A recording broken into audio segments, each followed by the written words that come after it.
నమస్తే, నేను మీ బోస్ కుమారి.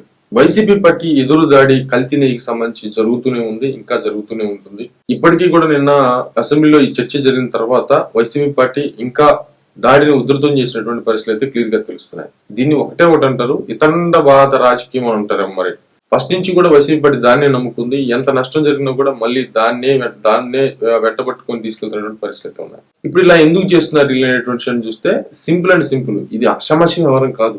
భారతదేశంలో ఉన్నటువంటి హిందూ విధానాన్ని మొత్తాన్ని, అయోధ్య అంటే ఎంత ఫేమస్, ప్రపంచ ఫేమస్. వెంకటేశ్వర స్వామి టెంపుల్ అంటే ప్రపంచ ప్రఖ్యాతిగాంచినటువంటి టెంపుల్. హిందువుల మనోభావాలకు సంబంధించినటువంటి విషయం ఇది. అంటే శాశ్వతంగా వైసీపీ పార్టీ మీద పడ్డటువంటి మచ్చ, చెరగలేనటువంటి ఒక దుమారం, అసలు సమస్యలు దాంట్లో. కాబట్టి ఇలాంటిది ఉంటే రాజకీయంగా మాకు అసలు భవిష్యత్తు లేదు. అసలు నిజంగా వైసీపీ పార్టీకి హిందువులు రేపు 2029 ఇచ్చేటువంటి తీర్పు అనేది చాలా అంటే చాలా కీలకం. అది ఇట్టి పరిస్థితుల్లో మా మీద పడకూడదు, ఎలాగైనా సరే మాక్సిమం డ్యామేజ్ తప్పించుకోవాలనేటువంటి ప్రయత్నంలో భాగంగానే ఇలాంటి ఎదురుదాడి చేస్తుంది అనేది మాత్రం క్లియర్ గా అర్థమవుతున్నటువంటి పరిస్థితులు ఉన్నాయి. ఇక్కడ మనం అర్థం చేసుకోవాల్సినటువంటి విషయం ఏంటంటే, సుప్రీంకోర్టు ఆధ్వర్యంలో వేసినటువంటి సిట్ చెప్పింది ఒకటే, అసలు అక్కడ నెయ్యే లేదు, కల్తీ నెయ్యి, కెమికల్స్, రసాయనాలు వాడి నెయ్యిని తయారు చేశారు. ఆ నెయ్యిలో మామూలుగా నేను చాలాసార్లు చెప్పాను, ఈస్టర్స్ వాడారు, కెమికల్ ఈస్టర్స్ వాడారు. వీటి వల్ల ఏంటంటే దాంట్లో ఏ కొవ్వులు ఉన్నాయి అనేటువంటి విషయం ఎవరు తెలియదు. దాంట్లో జంతు కొవ్వులు ఉండొచ్చు, వెజిటబుల్స్ కొవ్వు ఉండొచ్చు, రకరకాల కొవ్వులు ఉండొచ్చు. కాబట్టి అవి ఏంటి అనేటువంటి విషయం ఎవరికి తెలియదు. అవి టెస్ట్ చేయడానిక అంత పరికరాలు, అంత ఎక్విప్మెంట్ లేదని చెప్పేసి సంస్థలు తెలియజేస్తున్నాయి. మొన్న సిబిఐ చేసేటువంటి ఎంక్వైరీలు కూడా 10% కంటే ఎక్కువ ఉంటే కనిపెట్టగలరు కానీ తక్కువ ఉంటే కనిపెట్టలేరు అనేటువంటి విధంగా. కాబట్టి రసాయనాలు ఏముంటాయి, కెమికల్ ఎస్టర్స్ ఖచ్చితంగా కొవ్వులు ఉంటాయి. ఆ కొవ్వులు ఏ కొవ్వులు, ఈ విషయం ఎవరికి తెలియదు. కానీ సరే, దాన్ని తీసి పక్కన పెడితే కల్తీ జరిగిన, అసలు కల్తీ అని కూడా కాదు, అసలు నెయ్యి కాదు అది.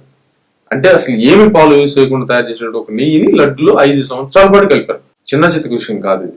అంటే హిందువుల మనోభావాలు పూర్తిగా దెబ్బతిన్నాయి. సరే, అలాగని చెప్పేసి అది ఓన్లీ వైసీపీ పార్టీకి మొదటిదే అంటే కాదు. వైసీపీ పార్టీ హయాంలో హిందూ దేవాలయాల మీద విపరీతమైన దాడులు జరిగాయి. వాటి మీద వీళ్ళని యాక్షన్ తీసుకున్నారంటే యాక్షన్ తీసుకోకపోగా ఇంకా అవహేళన చేశారు. ఆ విగ్రహం దేవుంది కట్టించేసుకోవచ్చు, ఆ సింహాల దేవుంది కొనేసుకోవచ్చు, ఆ రథం దేవుంది చేపు చేసుకోవచ్చు అనేటువంటి విధంగా హిందువుల మనోభావాలకి ఎక్కడా కూడా వాల్యూ ఇవ్వలేదు. ఇది క్లియర్ గా అర్థమవుతుంది.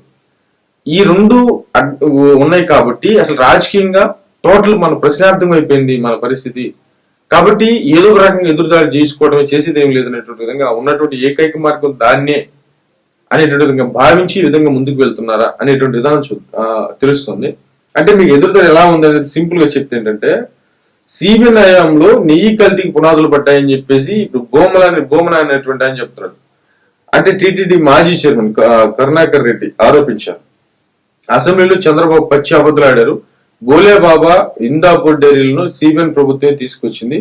నా కుమార్తె పెళ్లిని హిందూ సాంప్రదాయాల్లో జరిపించాను.